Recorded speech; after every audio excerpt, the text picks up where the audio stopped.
এই গাধাটাকে বিয়ে করবো তুমি? তুমি এখানে কেন আসছো? আমি আসছি কারণ আছে তো। আরে ওদিকে না, শোনো এদিকে শোনো। দেখো এখনো সময় আছে, তুমি তোমার প্যারেন্টস কে বলো তুমি এই বিয়েতে রাজি না, ব্যাস ঝামেলা মিটে যায়। আমি এসব কিছু বলতে পারবো না।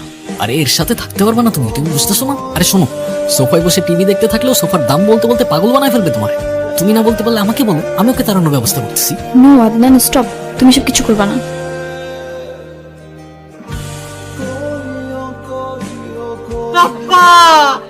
সমস্যা কি তোমার?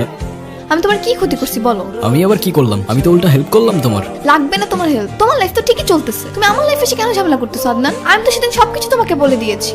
দিয়া, সেটা তো তোমার মনের কথা না, আমি জানি। কেন লুকাচ্ছ তোমার মনের কথা? কার ভয়ে? তোমার ভয়। আর কি সত্য জানতে চাও তুমি? তোমার জন্য আমার কোনো ফিলিংস আছে কিনা? হ্যাঁ আছে। আমি তোমাকে ভালোবাসি কিনা? হ্যাঁ বাসি। তো মানে তুমি এখনো কিছুই বুঝতে পারতেছো না আদনান।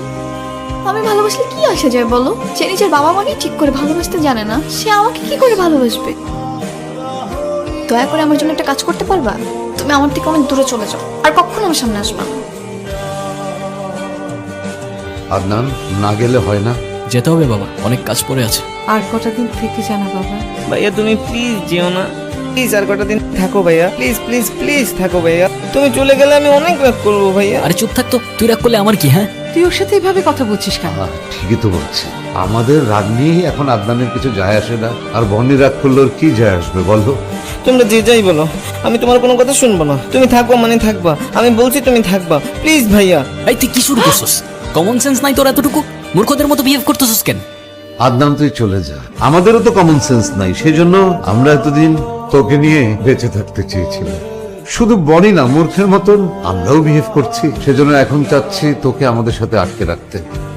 তুই চলে যা, তোর যত কাজ আছে সারা জীবন ধরে করগে, এই বাড়িতে আর ফিরে আসিস না। বাবা আমাকে মাফ করে দিও, আমার এইভাবে বলাটা উচিত হয় নাই। আমি যাচ্ছি না বাবা, তুমি যতদিন বলবো আমি ততদিনই থাকবো। তুমি প্লিজ আমার উপরে আর রাগ করে থাকো না বাবা। বাবা, বাবা কথা বল না প্লিজ বাবা। মা এদিকে আসো বাবা। বাবা কথা বলতেছে না মা। বাবা কথা বলো না বাবা। বাবা, বাবা কথা বলো না বাবা। আমি এখন কি করব মা? কার কাছে মাফ চাইবো আমি? শেষবারের মতো বাবা কি হতো সরিটা বলতে পারলাম না আমি। আদনান, তোর বাবা তোকে যতটা না বলতো তার চেয়ে অনেক বেশি ভালোবাসতো। সারাক্ষণ তোর কথা বলতো, তোকে অনেক মিস করতো, তোকে নিয়ে অনেক প্রাউড ছিল তোর বাবা। সবসময় আমাকে বলতো ওকে দোষ দিও না, ওর এখনো সবকিছু বোঝার বয়স হয়নি। তুই আমাকে বলতো, আমরা কি বেশি কিছু চেয়েছিলাম তোর কাছে? শুধু একটু সময় চেয়েছিলাম বাবা। আমি বুঝতে পারিনি মা, বিশ্বাস করো আমি বুঝতে পারিনি। আমি বুঝতে পারিনি তখন। আমি কি করব মা? আমি বুঝতে পারছি না। আমাকে মাফ করে দিও প্লিজ, প্লিজ আমাকে মাফ করে দিও। আমি বুঝতে পারছি না আমি আর কি করব। কাঁদিস না, কাঁদিস না। কাঁদলে তোর বাবা কষ্ট পায়। আমি জানি তোর বাবা তোকে মাফ করে দিচ্ছে। ওই মেয়েটা কয়েকবার এসেছিল আদনান, তুই ওর সাথে একটু কথা বলিস তো।